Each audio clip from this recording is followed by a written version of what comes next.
Okay, இந்த நேரத்துல கூட நம்ம வந்து ஆண்டோட வார்த்தைக்கு நம்ம கடந்து செல்வோம். ஆண்டோட வார்த்தைக்கு போனாங்களா? ஓகே, இந்த நேரத்துல கூட நம்ம கண்களை மூடி நம்ம தேவனை நம்ம நோக்கி பார்ப்போம். அன்பான இயேசுவே, இந்த நாளுக்காக இந்த நேரத்துக்காக நன்றி அப்பா.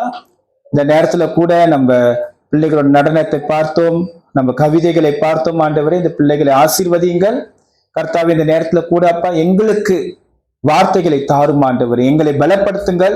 உங்களுடைய வார்த்தையானது எங்களை பலப்படுத்த வேண்டும். ஆவியானவரை நீங்கள் இங்கே இறங்கி பேசுவீராக. என்னை சிலுவின் பின்னாலே மறைத்து நீர் இங்கே வெளிப்படுவீராக. எல்லாம் இயேசு கிறிஸ்து நாமத்தை ஜெபிக்கிறோம் நல்ல பிதாவே, ஆமீன் ஆமீன். சரிங்க, இன்னைக்கு நம்ம தலைப்பு என்ன, அது கரெக்டா சொல்லுங்க. நம்ம இந்த பெண்கள் இந்த நாள் இந்த செலிப்ரேஷன்ல பாஸ்டர் வந்து ஒரு தலைப்பு வச்சிருந்தேன். ஸோ எத்தனை பேர் வாட்ஸ்அப் குரூப்ல பாத்தீங்க? பெண்கள் தேனீக்கள். பெண்கள்னா ஒரு தேனி. நீங்க இந்த தேனியை பத்தி கொஞ்சம் விளக்கமா சொல்லணும்னாக்கா, தேனிக்கும் ஈக்கும் என்ன வித்தியாசம்? ஈய பார்த்திருக்கீங்களா? ஈ எத்தனை பேருக்கு ஈய ரொம்ப பிடிக்கும்? சோர்ல ஈ உட்கார்ந்தா உங்களுக்கு பிடிக்குமா? கறியில ஈ உட்கார்ந்தா உங்களுக்கு பிடிக்குமா? அப்ப அந்த ஈ உட்கார்ந்தா அந்த உணவு நமக்கு ஆரோக்கியமா இருக்குமா? நிச்சயமா இல்ல. அந்த உணவு நமக்கு ஆரோக்கியமா இருக்காது.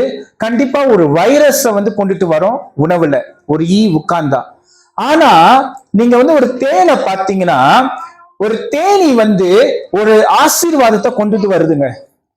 தேனி என்ன பண்ணுமா, அது பல காலம் பல பூக்களுக்கு சென்று அது முடிஞ்ச வரைக்கும் எத்தனை அந்த ஒரு இனிப்பு அந்த ஒரு தேனை கொண்டு வர முடியுமோ அது தேன் சேர்க்க ஆரம்பிக்கும். அது தேன் சேர்த்த பிற்பாடு நீங்க அந்த தேனியை நீங்க பாத்தீங்கன்னாக்கா, அந்த தேனி வந்து கூட்டமா இருக்கும், அது நிறைய தேன்களை சேர்த்து வச்சிருக்கும். சரிங்க, இந்த தேனை பத்தி நான் சொல்றேன். இந்த தேனீக்கள் தேனை வந்து சேர்த்து வச்சிருக்குங்க. பல பூக்கள்ல பல இதுல இருந்து தேனியை தேடி கஷ்டப்பட்டு சேகரிச்சு சேர்த்து வச்சிருக்கு. அந்த தேனிய அந்த தேன்களை யார் சாப்பிடுவா? அது சாப்பிடுமா? யார் சாப்பிடுவா?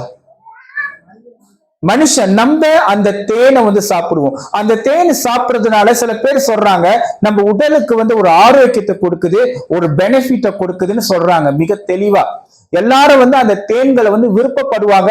அந்த தேன்கள் மூலியமா பல மூலிகைகள், பல மருந்துகள், பல வைத்தியங்கள் அந்த தேன் மூலியமா செய்து வராங்க. அதற்கு முக்கியமான காரணம் என்னன்னாக்கா, அந்த தேனி, அந்த தேனியோடைய ஒரு உழைப்பு, அந்த தேனியோடைய ஒரு சுறுசுறுப்பு, அந்த தேனியோடைய அந்த சேர்த்து வைக்கிற அந்த ஒரு மனப்பான்மை, அந்த ஒரு சிந்தனை. ஓகேங்க, இன்றைக்கு பெண்கள் நம்ம பெரும்பாலுமா நம்ம பேசிக்காவே நம்ம என்ன கேட்டுப்போனாக்கா, சிங்கப்பெண்ணேன்னு கேட்டிருக்கோம். பிள்ளைங்க கூட சொன்னாங்க சிங்கப்பெண்ணே பாட்டு வந்து எடுத்துட்டு வர, நான் உதைச்சிருவேன்ட்டேன் வேணான்ட்டேன். இன்றைக்கு பெண்களை சிங்கப்பெண்ணே தான் இன்னைக்கு நிறைய பேர் சொல்லுவாங்க. பெண்களை வந்து இன்னும் பல விதத்துல வந்து ஒரு வீர வார்த்தையில அழைப்பாங்க. ஆனா இன்றைக்கு நான் இந்த தேனை வந்து நான் ஏன் இன்றைக்கு பெண்கள் ஒரு தேனின்னு சொல்றேனாக்கா, நம்ம வேதாகமத்துல யாருனாக்கா டெபோரா. டெபோரால் வந்து தமிழ் தெபேரால். ஓகே, இந்த டெபோராக்கு அர்த்தம் என்ன தெரியுங்களா? இந்த டெபோராவுக்கு அர்த்தமே தேனி. யார் அந்த டெபோரால்? இந்த டெபோரால் யார் என்று நம்ம இப்பொழுது நியாயாதிபதிகள் 4வது அதிகாரம் வசனம் 4ல பார்க்க போகிறோம். நாம் வாசிப்போம். நியாயாதிபதிகள் 4வது அதிகாரம் வசனம் 4. அக்காலத்திலே லபிதோத்தின் மனைவியாகிய தெபேரால் என்னும் தீர்க்கதரிசியானவள் இஸ்ரவேலை நியாயம் விசாரித்தார். பாருங்க, வசனத்துல ரொம்ப கிளியரா இருக்கு. ஃபர்ஸ்ட் நம்ம இந்த தேனியோட அர்த்தத்தை பார்த்துட்டோம். இந்த டெபோரா வந்து யாருன்னா, இந்த டெபோரோட அர்த்தம் என்ன தேனி சொல்லி பார்த்துட்டோம். ஆனா இந்த வசனத்துல என்ன போட்டிருக்குனாக்க, தெபோரால் யார்? தெபோரால் வந்து அவ ஒரு தீர்க்கதரிசி, அவ ஒரு நியாய விசாரணை பண்றவ. வேதத்துல மிக கிளியரா போட்டிருக்கு, அவ ஒரு வீட்டு மனைவி. இன்னைக்கு எல்லாரும் என்ன சொல்லுவாங்க? ஒரு வீட்டு மனைவி. ஒரு வீட்டு மனைவி, நீ வீட்டுலதான் உட்கார்ந்து இருக்கணும். பொண்ணுங்கன்னா வீட்டுல உட்கார்ந்து இருக்கணும். ஒரு மனைவியோட வேலை என்ன? ஒரு ஹவுஸ் ஒய்ஃபோடைய வேலை என்ன? புருஷனுக்கு சமைச்சு கொடுக்கணும், சேவை செய்யணும், துணி துவைக்கணும். இப்படித்தானே எல்லாரும் நினைக்கிறாங்க. சோ ஒரு இடத்துல வந்து ஒரு பொண்ணை பார்க்கும் போது அவங்க வந்து எப்படியாப்பட்ட பொண்ணை விரும்புறாங்க? சொல்லுவாங்க இந்த மாதிரி, என் மகனுக்கு நல்லா சமைச்சு போடணும், நல்லா சமைச்சு போடணும், என் மகன் வேலை செஞ்சுட்டு கஷ்டப்பட்டு வருவான், அவனுக்கு துணி துவைக்கணும், பணிவிட செய்யணும், அந்த மாதிரி தானே எல்லாரும் சொல்றாங்க. பெண்கள்னா இன்னைக்கு இன்னைக்கு ஒரு சில பேர் என்ன நினைக்கிறாங்கன்னாக்கா ஒரு மிஷின். பெண்கள் என்னது? ஒரு மிஷின், ஒரு வாஷிங் மிஷினை போல. இன்னைக்கு சில பெண்களை பார்க்கும் போதுங்க, இந்த சமுதாயம் பெண்களை எப்படி வழி நடத்துறாங்க, இந்த சமுதாயம் இந்த பெண்களை எப்படி கொண்டுட்டு போறாங்க? ஒரு வேலைக்காரியா, ஒரு அடிமையா, ஒரு மிஷினை போல. ஒரு வாஷிங் மிஷினை பாருங்க, அது ராத்திரி பகலும் கணக்கு பார்க்காம எப்படி அந்த துணி துவைச்சி துணி புழிஞ்சி போடுதோ அது போல இன்றைக்கு ஒரு பெண்களுடைய நிலை எப்படி இருக்குன்னா ஒரு வாஷிங் மிஷினை போல. இந்த தெபோரா ஒரு சாதாரண ஒரு பெண்ணு. இந்த சாதாரண ஒரு பெண்ணு இந்த 4வது வசனத்துல பார்க்கலாம். அக்காலத்திலே லபித்தோத்தின் மனைவியாகிய அந்த லபித்தோத்தின் அந்த மனுஷனுக்கு அவ்வளவு பெரிய பேக்ரவுண்ட் இல்ல, இவளுக்கும் அவ்வளவு பெரிய ஒரு பேக்ரவுண்ட் இல்ல. இவன் வந்து ஒரு சாதாரணமான ஒரு பொண்ணு, ஒரு வீட்டு மனைவி. ஆனா இவளுடைய வேலை என்ன, இவளுடைய ரோல் என்ன பாருங்க. கர்த்தருடைய காரியத்தை பாருங்க, கர்த்தர் என்ன காரியத்தை செய்யறாரு பாருங்க. அந்த பொண்ணுடைய வாழ்க்கையில, அந்த டெபோரால் வாழ்க்கையில ஒரு தீர்க்கதரிசி. தீர்க்கதரிசி என்ன தெரியுங்களா? அதோடைய அர்த்தம் என்ன தெரியுங்களா? நாட்டுல என்ன நடக்க போகுது சொல்லி எதிர்காலத்தை குறித்து சொல்லுவாங்க, அதுதான் தீர்க்கதரிசி. ஆனா அப்படியாப்பட்ட ஒரு இடத்துல ஆண்டவர் என்ன செய்யறாருன்னா அந்த டெபோராவை தீர்க்கதரிசியா வைக்கிறாங்க. ஆண்டவர் வந்து ஒரு தீர்க்கதரிசியா நியமிக்கிறாரு. ஆண்டவர் வந்து ஒரு நியாயாதிபதியா நியமிச்சு வச்சிருக்கிறாரு. நீங்க அக்கீமை பார்த்திருக்கீங்களா? மக்காமால அக்கீமோடைய வருகை வரும்போது எல்லாரும் கோர்ட்ல வந்து எழுந்து நிப்பாங்க. ஆனா இன்றைக்கு ஆண்டவர் எவ்வளவு பெரிய ஒரு இடத்துல வச்சிருக்கிறாருன்னா ஒரு பொண்ண, ஒரு வீட்டு மனைவிய ஆண்டவர் வந்து எப்படி பாக்குறாருன்னா, நீங்க மக்காமால பாக்குறீங்களே, அந்த ஒரு அக்கீம் வந்து மேல ஏறி வரும் பொழுது, மேல அந்த நாற்காலியில அமரும் பொழுது எப்படி அங்க இருக்கிறவங்க, அந்த மக்காமால இருக்கிறவங்க எல்லாரும் எப்படி இணைந்து நிற்பாங்களோ, அந்த கணம் எப்படி அந்த ஹக்கீமுக்கு கொடுப்பாங்களோ அதே கணம் தாங்க ஆண்டவர் வந்து ஒரு பொண்ணுக்கு தராரு. இன்னைக்கு என்ன சொல்றாங்க? பொண்ணுனா பேசக்கூடாது, சபையில பேசக்கூடாது, சபையில வந்து ஒரு பொறுப்புல இருக்கக்கூடாது, ஒரு பொண்ணுனா அமைதியா இருக்கணும், ஒரு பொண்ணுனா குடும்ப தலைவன் சொல்ற கேட்டுக்கிட்டு ஒரு அடிமையா இருக்கணும், பேசக்கூடாது, அன்பு கட்டுறதுதான் உன்னோட வேலை, நீ எனக்கு கீழ்ப்படி. பட் இந்த வேதத்துல பார்க்கும் போது பொண்ணுங்க ஊழியமே செய்யக்கூடாத பார்த்தா ஆண்டவர் என்ன தான் செய்யறாரு? எந்த இடத்துல வச்சிருக்கிறாரு தெரியுங்களா? தீர்க்கதரிசின்னு ஒரு இடத்துல வச்சிருக்கிறார், நியாயாதிபதியா அந்த ஒரு இடத்துல வச்சிருக்கிறாரு. சரி, இப்பொழுது இந்த டெபோரால குறித்து நம்ம விரிவா பார்ப்போம். ஃபர்ஸ்ட், தேனி வந்து ஒரு சோம்பேறி இல்ல. ஆமா தானே? தேனி சோம்பேறியா இருந்துச்சுன்னா அவ்வளவு பெரிய தேனை பார்க்க முடியாது. தேனி வந்து இந்த உலகத்துக்கு அது ஆசீர்வாதமா இருக்கு, அது இந்த உலகத்துக்கு தேன்களை கொடுத்துக்கிட்டு இருக்கு. இன்றைக்கு பெண்கள் ஜட்ஜஸ் 4வது அதிகாரம் 4:5 பார்க்கும் பொழுது இன்றைக்கு பெண்கள், அதாவது இந்த தெபோரால் ஒரு தேனிய போல இருக்கிறா. அவ ஒரு கடினமான உழைப்பாளி. சொல்லுங்க கடினமான பெண்கள் வந்து ஒரு கடினமான ஒரு உழைப்பாளிங்க. பெண்களுக்கு வர காரியம் என்ன தெரியுங்களா? பிரச்சனைன்னு ஒண்ணு வந்துட்டா கட கட கட கட கட கடன்னு கண்ணுல தண்ணி ஊத்தும். ஆமாவா? சிரிக்கிறீங்க, ரொம்ப அழுவுறீங்களா? பெண்களுக்கு பிரச்சனை வந்துட்டாலே கண்ணுல தண்ணி ஊத்தும், கண்ணீர் கூட வரும். ஒரு பிரச்சனை வரும் பொழுது அப்படி எப்படி சமாளிக்கணும்னு கூட சம்டைம் பெண்களுக்கு தெரியாது. ஆனா இன்றைக்கு இந்த தெபோரா வாழ்க்கையில பார்க்கலாம், ஒரு சம்பவம் நடக்குதுங்க. என்ன சம்பவம் நடக்குதுன்னா, இஸ்ரவேல் ஜனங்க ஆண்டவர் என்ன செய்யறாரு? எகிப்திலிருந்து ஜனங்களை, இஸ்ரவேல் ஜனங்களை விடுவித்து ஆண்டவர் கொண்டுட்டு வராருங்க. இஸ்ரவேல் ஜனங்களை எங்க? பாலும் தேனும் ஓடுகிற தேசத்துக்கு கொண்டுட்டு வராரு. இப்ப என்ன ஆயிட்டாங்க? இந்த ஜனங்க எல்லாரும் பின் வாங்கிட்டாங்க. சொல்லுங்க, எல்லாரும் என்ன ஆயிட்டாங்க? பின்வாங்கிட்டாங்க. அதே நியாயாதிபதிகள் இதே 4வது அதிகாரம் 1வது வசனத்துல பாத்தீங்கன்னா ரொம்ப கிளியரா இருக்கு, ஜனங்க திரும்பிட்டாங்கன்னு. எத்தனை 1வது வசனத்துக்கு போற டைம் இல்ல, 1வது வசனத்துல ஜனங்க திரும்பிட்டாங்க, பின்மாற்றத்துக்குள்ள போயிட்டாங்க. எதனால பின்மாற்றத்துக்குள்ள போயிட்டாங்கன்னாக்க அவங்களுக்கு எதை பார்த்தாலும் பயம், அவங்களுக்கு தொட்டதெல்லாம் பயம். அந்த பயத்தினாலேயே இவங்க பின்மாற்றத்துக்குள்ள போயிட்டாங்க. அவங்க கடவுளை எந்த கடவுளை தேடணும்னு கூட அவங்களுக்கு தெரியல. ஆனால் இஸ்ரவேல் ஜனங்க அடிமையா இருக்கும் போது இது விடுவித்தாரே இந்த தேவன், இந்த ஜீவனுள்ள தேவன், இந்த ஜீவனுள்ள கர்த்தர், அந்த கர்த்தரை மறந்துட்டு இப்ப எங்க போயிட்டாங்கன்னா வேற தேவர்களை தேட ஆரம்பிச்சிட்டாங்க. இப்ப வேற தேவர்கள் எப்படின்னா, ஓகே உங்களுக்கு நல்லா தெரியும், உங்களுக்கு ரஜினிகாந்த் எத்தனை பேருங்க தெரியும்? ரஜினிகாந்த் தெரியவே தெரியாது, கையை தூக்க மாட்டுதுங்க பாருங்க, அப்படியே சோகமா. யார் அந்த ரஜினிகாந்த்? புதுசா பாக்குற மாதிரி பாக்குறாங்க. ஓகே, ரஜினிகாந்த் எல்லாருக்கும் தெரியும், சூப்பர் ஸ்டார். சூப்பர் ஸ்டார்னு ஓகேல, ஒரு படம், ஒரு படத்துக்கு அவர் சூப்பர் ஸ்டார், ஓகே. ஆனா நீங்க போயிட்டு கூகுள் பண்ணி பாருங்க, ரஜினிகாந்த் ஒரு சிலை மாதிரி கட்டி ரஜினிகாந்த் கும்பிடுறாங்க. அப்ப பாருங்க நம்ம ஜனங்க எப்படி போறாங்கன்னு பாருங்க. ஒரு நடிகனை பார்த்து கடவுளை ஆக்குறாங்க. ஓகே, நமக்கு அஜித் குமார் தெரியும். இன்னைக்கு என்ன பண்றாங்க, கடவுளே அஜித்தே, அஜித்தே கடவுளே, கடவுளே அஜித்தே, அஜித்தே கடவுளேன்னு வீடியோல போட்டு கத்திக்கிட்டு இருக்காங்க. அந்த மனசை என்ன பண்ணிட்டா ஒரு லெட்டர் வெளியாக்கிட்டாரு, தயவு செஞ்சு என்ன கடவுள்னு கூப்பிடாதீங்க. சேம் ப்ராப்ளம் தான் இங்க நடக்குது. ஆண்டவரை மறந்துட்டாங்க இந்த ஜனங்க. இப்ப என்ன நடக்குதுன்னா அவங்க என்ன பண்றாங்க, எதேதோ கும்பிடுறாங்க, எதேதோ பண்றாங்க, உண்மையான தேவனை மறந்துட்டாங்க. இப்ப என்ன நடக்குதுன்னா இந்த இடத்துல நியாயாதிபதி 4வது அதிகாரம் பாருங்க, வசனம் 1வது பொல்லாப்பனதை செஞ்சாங்க.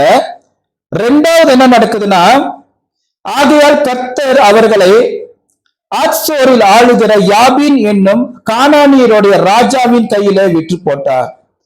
அவனுடைய சேனாதிபதிக்கு சிசேரா என்று பெயர். அவன் புறஜாதிகளுடைய பட்டணமாகிய ஆரோசேத்திலே குடியிருந்தான்.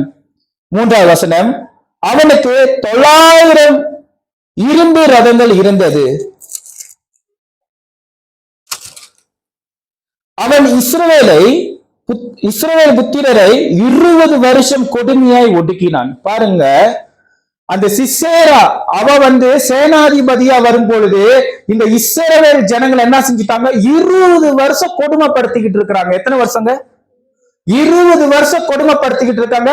20 வருஷமா அடிமையா இருக்கிறாங்க. அவனுக்குள்ள இருக்கிற ரதம் எத்தனை ரதங்கள் இருக்கு? 900 இரும்பு ரதங்கள்.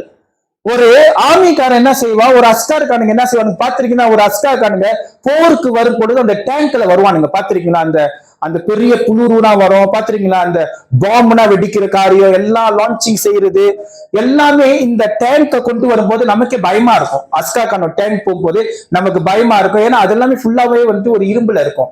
அப்போ வேதத்துல போட்டிருக்கு 900 இரும்பு ரதம். எத்தனைங்க? 900 இரும்பு ரதம் வச்சிருக்கிறாங்க. இந்த இடத்துல என்ன நடக்குதுன்னா, இங்கதாங்க ஒரு பிரச்சனை வருது, இங்கதாங்க ஒரு பிரச்சனை வருது.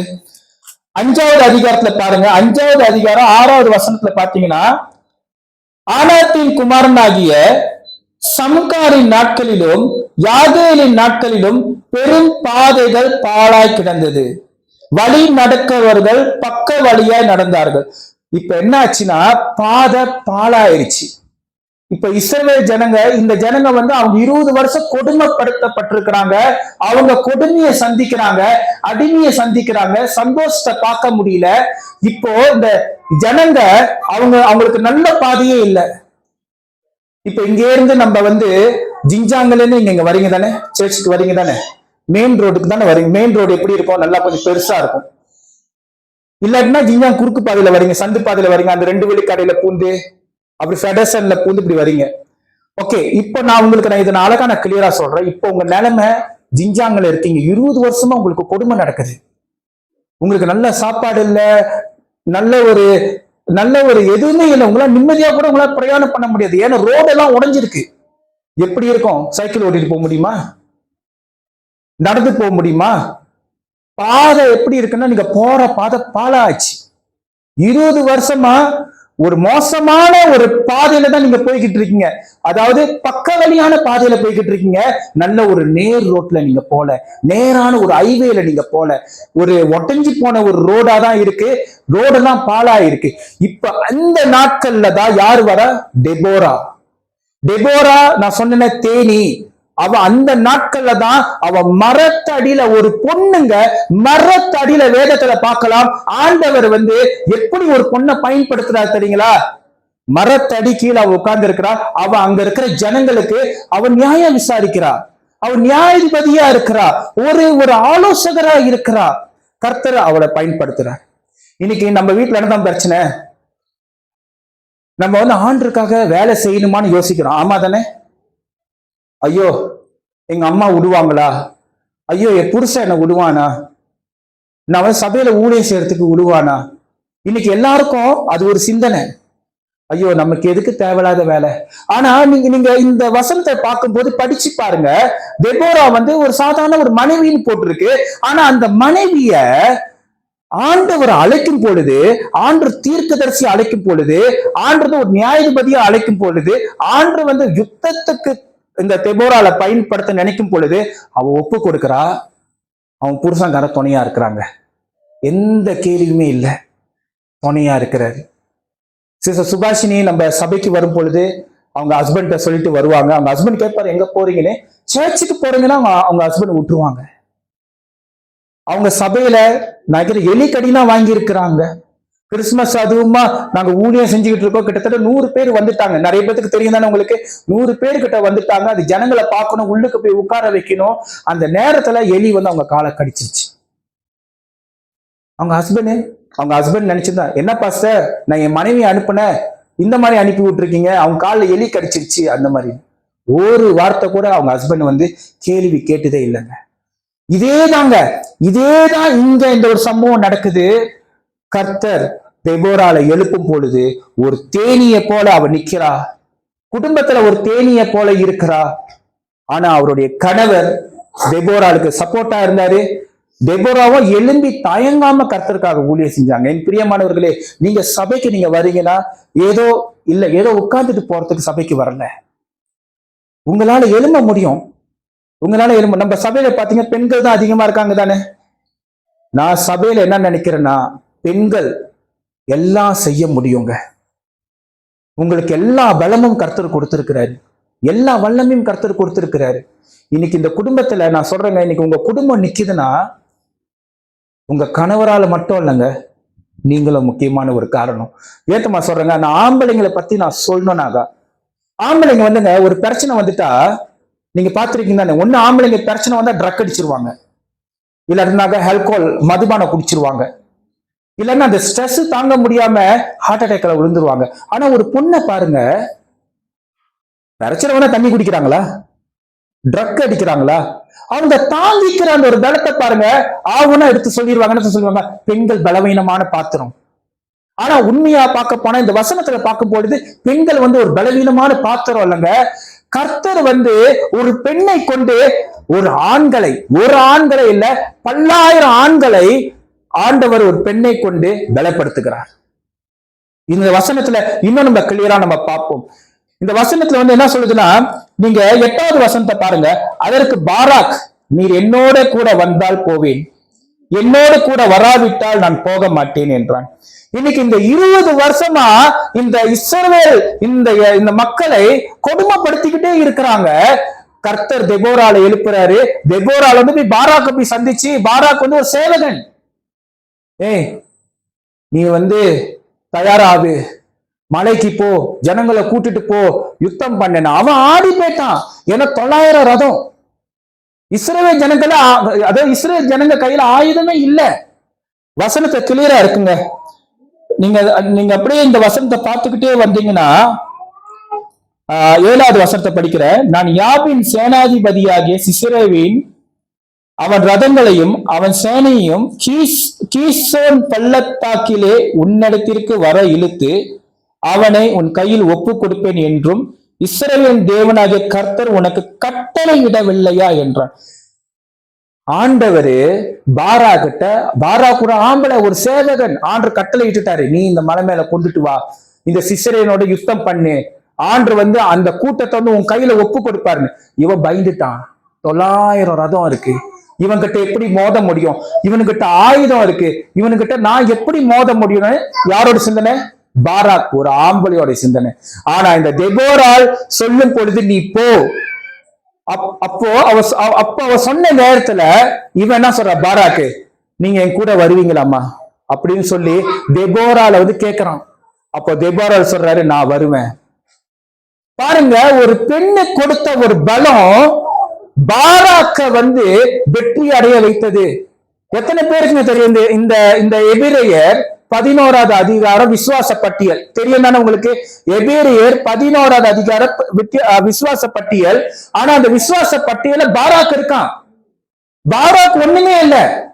பாராக் யுத்தத்துல அவன் ஜெயிச்சதுக்கு காரணம் பாத்தீங்கன்னா அந்த டெபோரா கொடுத்த வார்த்தை, அந்த டெபோரா கொடுத்த உற்சாகம், அந்த டெபோரா கொடுத்த அந்த ஒரு செய்தி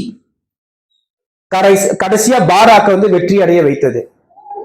சரி பிரியமானவர்களே, நீங்க பாருங்க, உடஞ்சி போன ரோடு, மோசமான நிலை, இந்த இந்த இரு இந்த இந்த கட்டுல இருக்கிற இந்த ஜனங்க என்ன நடக்குதுன்னா, தெபோரா மூலியமா இஸ்ரேலுக்கு ஒரு புதுமையான காரியத்தை கொண்டு வந்தாரு.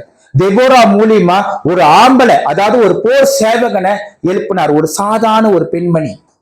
பாராக் என்னும் அந்த ஒரு கோலை, அவன் ஒரு கோலையா இருக்கான், அவன் பயந்துகிட்டு இருக்கிறான். அப்படியாப்பட்டவனை தெபோரா, நீ போ, ஆண்டவர் உனக்கு கட்டளை இட்டாரு, நீ போன்னு.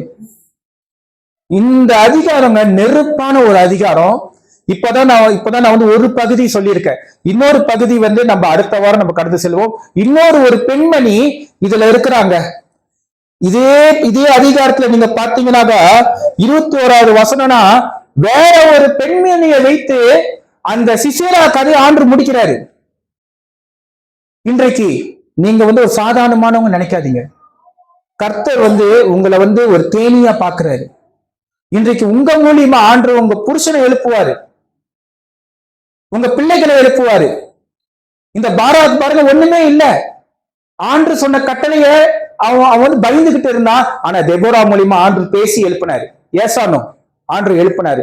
இன்றைக்கு அநேக பாராக் உங்க குடும்பத்துல இருக்கிறாங்க, எழும்ப முடியாம இருக்கிறாங்க. ஆனா உங்களால நினைச்சா உங்களால நினைச்சா எழுப்ப முடியும். உங்க வீட்டுல இருக்கிற பிள்ளைங்களை உங்களால எழுப்ப முடியும்.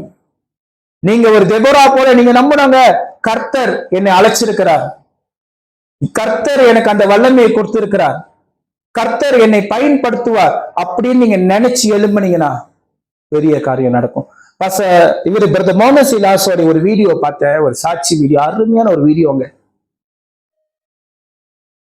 ஒரு பெண்ணு சாட்சி கொடுப்பாங்க, புருஷன் எப்போதும் தண்ணி குடிச்சிட்டு கொண்டாட்டி போட்டு அடிக்கிறது, தாறுமாற போட்டு அடிக்கிறது. அப்போ அவங்க எப்போ அந்த இயேசு விடுவிக்கிறார் ஊழியத்தோடைய செய்தி, மோகசி லாசஸோடைய அண்ணனுடைய வார்த்தையை கேட்ட பொழுது அவங்க என்ன செய்ய ஆரம்பிச்சாங்கன்னா, முள்ளங்கால் படிக்கிட்டு ஜெபிக்க ஆரம்பிச்சாங்க, அவங்களுடைய கணவருக்காக ஜெபிக்க ஆரம்பிச்சாங்க. ஆனா இந்த காலத்துல பாத்தீங்கன்னா டிவோர்ஸ் தான் நம்ம பார்ப்போம். ஒரு அறை வாங்கிட்டா பொண்ணுங்க என்ன பண்ணிடுவாங்க? டிவோர்ஸ், நம்ம டிவோர்ஸ் பண்ணிக்கலாம், வெட்டி விட்டுறலாம், எனக்கு பிடிக்கல. இன்னைக்கு கொஞ்சம் ஏதாவது பிரச்சனை டிவோர்ஸ். இன்னைக்கு நம்ம இந்தியன்ஸ் மத்தியில எவ்வளவு டிவோர்ஸ் ஓடிக்கிட்டு இருக்கு. ஒரு அறை, ஒரு வார்த்தை. ஐயோ, பேப்பர்ல படிக்கும்போது ரொம்ப அநியாயமா இருக்குங்க. ஒரு கேசஸ் பார்க்கும் பொழுது குசு விட்டா கூட டிவோர்ஸ் பண்ணிக்கிறாங்க. கொரட்டை, குசு கொஞ்சம் எதுக்குதான் ஒரு தாக்கு பிடிக்கிற ஒரு பொண்ணை பார்க்க முடியல இந்த காலத்துல. அந்த காலத்துல சரி போதும். உங்க மத்தியில ஆண்டு பேசுகிறார். இந்த காலத்துல பெண்கள் ஓட மாட்டார்கள். சொல்லுங்க ஹல்லேலூயா. நீங்கள் ஜெபித்தால் எல்லாம் மாறும்.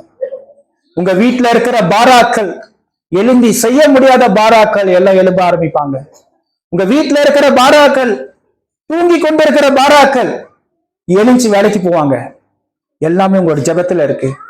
எல்லாமே உங்களுடைய வல்லமை. அந்த வல்லமையை நீங்க பயன்படுத்திங்க. கர்த்தர் கொடுத்த வல்லமையை நீங்க பயன்படுத்திக்கங்க. நீங்க தான் அந்த தேனி. இந்த நேரத்துல கூட நான் பிரிசிலா பத்தி நான் சொல்லணும். என்னுடைய மனைவி பிரிசிலா நானும் பிரிசிலாவும் திருமணத்துக்கு பிற்பாடுங்க. பிரிசிலா நீங்க பாத்தீங்கன்னா என்னத்துங்க சரியான ஒரு பெஸ்ட்? எத்தனை பேர்த்துக்கு பிரிசிலா பிடிக்கும் சபையில? கை தூக்குங்க பாப்போம். என்ன 2 கை தூக்குவீங்களா?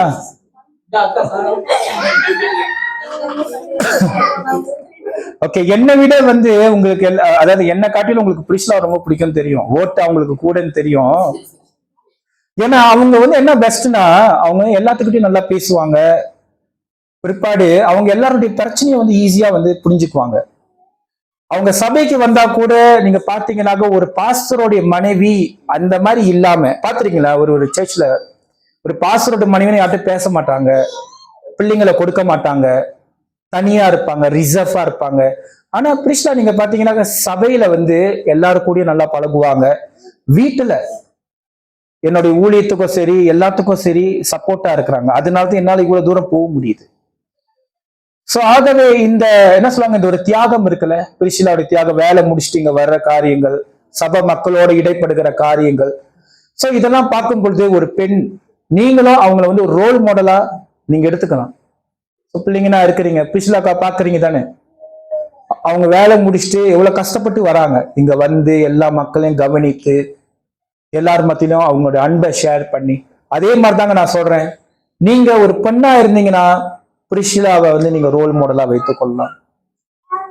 ரோல் மாடலாக வைத்துக்கொண்டு ஒரு வேலையிலையும் சரி, ஒரு கடினமான ஒரு உழைப்பாளி இல்ல பிரிசிலா வந்து ஒரு கடினமான ஒரு உழைப்பாளி. வேலையிலையும் சரி, குடும்பத்திலையும் சரி, பிள்ளைகள் பார்த்துக்கிற காரியத்திலையும் சரி, அவ்வளவு ஒரு பாதுகாப்பு.